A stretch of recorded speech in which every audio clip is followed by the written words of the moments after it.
Ilmu agama akan mengawasi kita. Sebelum makan, sebelum minum, sebelum berteman, sebelum mencari pendapatan, maka ilmu agama akan berbicara dengan kita. Ini boleh atau ini tidak boleh. Oleh karena itu, ulama mengatakan kita lebih butuh terhadap ilmu agama ini daripada makanan pada saat sangat lapar, air pada saat sangat dahaga, dan juga tempat tidur pada saat kita sangat capek. Ghazwa TV, media dakwah masa kini. Yuk jadi bagian dari dakwah kami. Dukung operasional dakwah dan sosial kami, raih pahala amal jariah yang terus mengalir sampai hari kiamat. Assalamualaikum warahmatullahi wabarakatuh. Innal hamdalillah nahmaduhu wa nasta'inuhu wa nastaghfiruh wa na'udzu billahi min shururi anfusina wa min sayyiati a'malina. من يهده الله فلا مضل له ومن يضلل فلا هادي له أشهد أن لا إله إلا الله وحده لا شريك له وأشهد أن محمدا عبده ورسوله لا نبي بعده يا أيها الذين آمنوا اتقوا الله حق تقاته ولا تموتن إلا وأنتم مسلمون يا أيها الناس اتقوا ربكم الذي خلقكم من نفس واحدة وخلق منها زوجها وبث منهما رجالا كثيرا ونساء واتقوا الله الذي تساءلون به والأرحام إن الله كان عليكم رقيبا يا أيها الذين آمنوا اتقوا الله وقولوا قولا سديدا يصلح لكم أعمالكم ويغفر لكم ذنوبكم ومن يطع الله ورسوله فقد فاز فوزا عظيما أما بعد فإن أصدق الحديث كتاب الله وخير الهدي هدي محمد صلى الله عليه وسلم وشر الأمور محدثاتها فإن كل محدثة بدعة wa kulla bid'atin dhalalah wa kulla dhalalatin finnar. Jamaah Jumat rahimani wa rahimakumullah, azani Allah wa iyyakum. Pada khutbah Jumat kali ini saya akan berbagi sebuah kisah di awal khutbah Jumat ini dengan sebuah kisah yang saya kenal beberapa waktu yang lalu. Saya mengenal seorang ibu yang mempunyai penyakit bernama entomofobia. Penyakit entomofobia ini adalah penyakit takut akan serangga. Apalagi serangga-serangga yang cukup besar. Maka suatu hari ibu ini membawa anaknya yang masih bayi berumur kurang dari setahun di dalam kereta bayi yang dia bawa di sebuah pusat perbelanjaan. Tiba-tiba seekor belalang besar hinggap di tubuh anaknya yang sedang tertidur di kereta bayi. Kemudian melihat hal ini, sang ibu tanpa berpikir panjang, yang mempunyai ketakutan serangga yang begitu besar, dia segera memegang belalang besar itu dengan tangannya dan membuangnya sejauh mungkin. Saudara-saudaraku sekalian, kenapa saya menceritakan kisah ini? Ternyata pada diri setiap manusia ada sebuah kekuatan yang ketika dihadirkan, seluruh ketakutan, seluruh fobia, seluruh tantangan, semuanya bisa dihadapi. Ada kekuatan yang keluar dari sang ibu yang mendorongnya untuk menolong anaknya sehingga tidak tersakiti oleh serangga. Kekuatan ini seketika pun mengubah ketakutan menjadi keberanian. Kekuatan ini mengubah sesuatu yang tidak disangka bisa dilakukan oleh sang ibu menjadi sesuatu yang bisa dia kerjakan. Dan subhanallah, ternyata kekuatan ini ditakuti oleh iblis dan bala tentaranya. Dan ternyata kekuatan ini pula yang bisa membedakan seorang mukmin sejati dengan seseorang yang hanya mengaku dirinya beriman. Dan lebih hebatnya lagi, hanya dengan kekuatan inilah amalan seorang hamba bisa diterima oleh Allah Subhanahu wa taala. Saudara-saudaraku sekalian, inilah inner power manusia yang bernama keikhlasan. Keikhlasan sang ibu untuk menolong anaknya membuat ketakutannya tersebut, membuat fobia yang berada dalam dirinya seolah-olah tidak pernah ada. Inilah kekuatan dari keikhlasan. Ketika seseorang memunculkannya, dia akan mampu melakukan hal-hal yang dia sangka tidak mampu dia lakukan. Keikhlasan inilah yang kita diperintah oleh Allah Subhanahu wa taala untuk dihadirkan ketika kita beribadah kepadanya. Kita semua sudah tahu bahwa kita diciptakan oleh Allah Subhanahu wa taala untuk beribadah hanya kepadanya saja. Wa ma khalaqtul jinna wal insa illa liya'budun. Tidaklah jin dan manusia diciptakan melainkan untuk beribadah kepadanya saja. Namun yang perlu dicatat baik-baik, perlu diketahui oleh kita semua. Dalam ayat lain Allah Subhanahu wa taala berfirman, "Wa ma umiru illa liya'budullaha mukhlishina lahuddin." Tidaklah mereka ini diperintah melainkan menyembah, beribadah hanya kepada Allah. Tidak sampai di situ, saudara-saudaraku sekalian. Tapi Allah berkata, mukhlishina lahuddin. Dia mengikhlaskan agama ini, menjalankan agama ini dengan ikhlas. Inilah keikhlasan yang dimiliki oleh Nabi SAW dan para sahabatnya, sehingga mereka berani turun ke medan jihad bertempur di jalan Allah, mempertaruhkan jiwa dan raganya. Inilah keikhlasan yang mengantarkan Islam bisa menundukkan 2/3 belahan dunia. Maka seluruh ibadah apapun bentuknya haruslah dengan keikhlasan. Karena hanya dengan keikhlasan sajalah Allah akan menerima amalan kita. Allah Subhanahu wa taala berfirman, "Illal ladzina tabu wa aslahu wa'tasamu billah wa akhlasu dinahum lillah faulaika ma'al mu'minin wa sawfa yu'tillahul mu'minina ajran 'azima." Kecuali orang yang bertaubat dan memperbaiki dirinya dan dia berpegang teguh pada agama Allah dan dia ikhlas menjalankan agama mereka karena Allah, maka mereka itulah bersama orang-orang yang beriman dan kelak Allah akan berikan mereka pahala yang besar.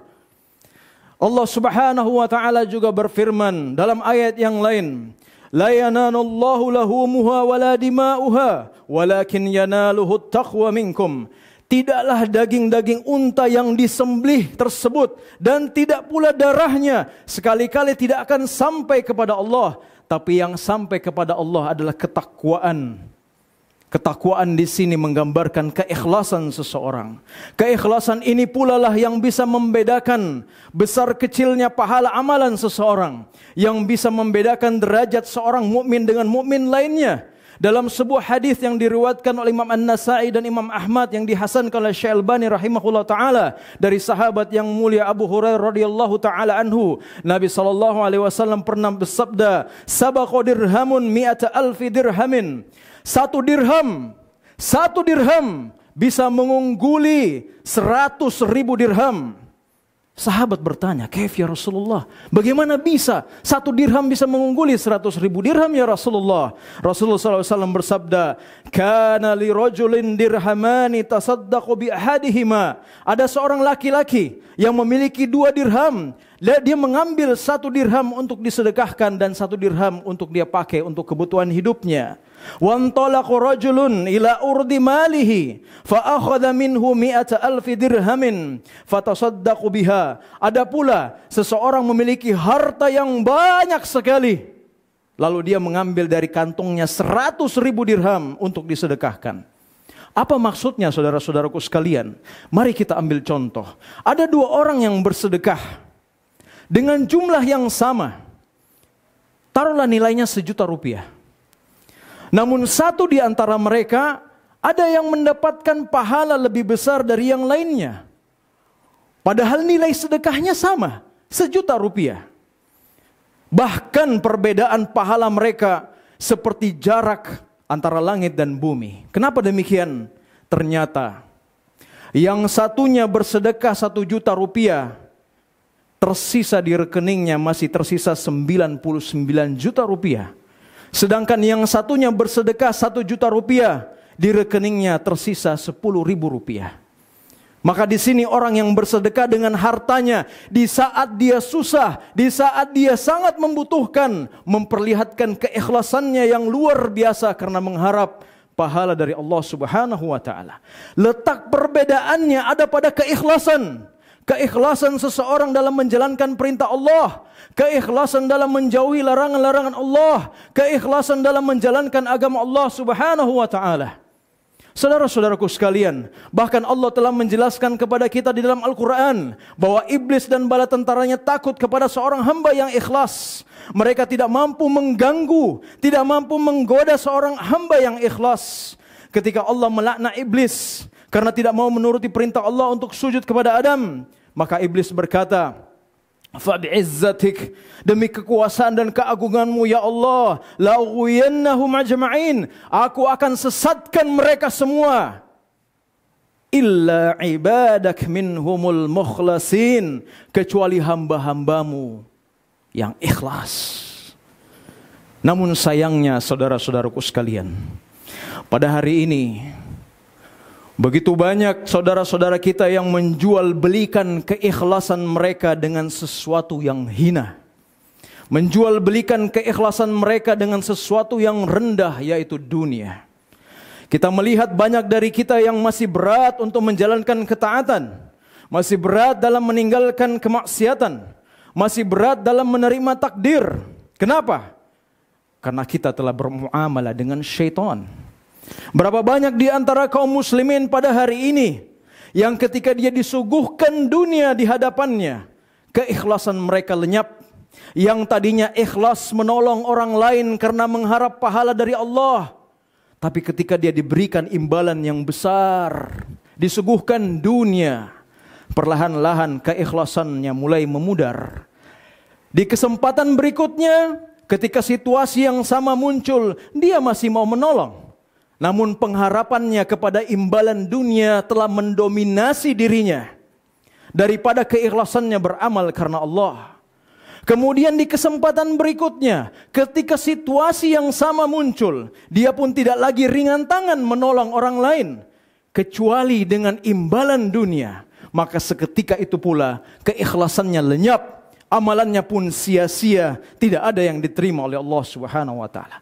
Betapa sering dunia mendatangi kita dalam bentuk kesenangan dunia, yang tanpa kita sadari, kita berani menukar keikhlasan kita dalam beramal demi mendapatkan kesenangan tersebut.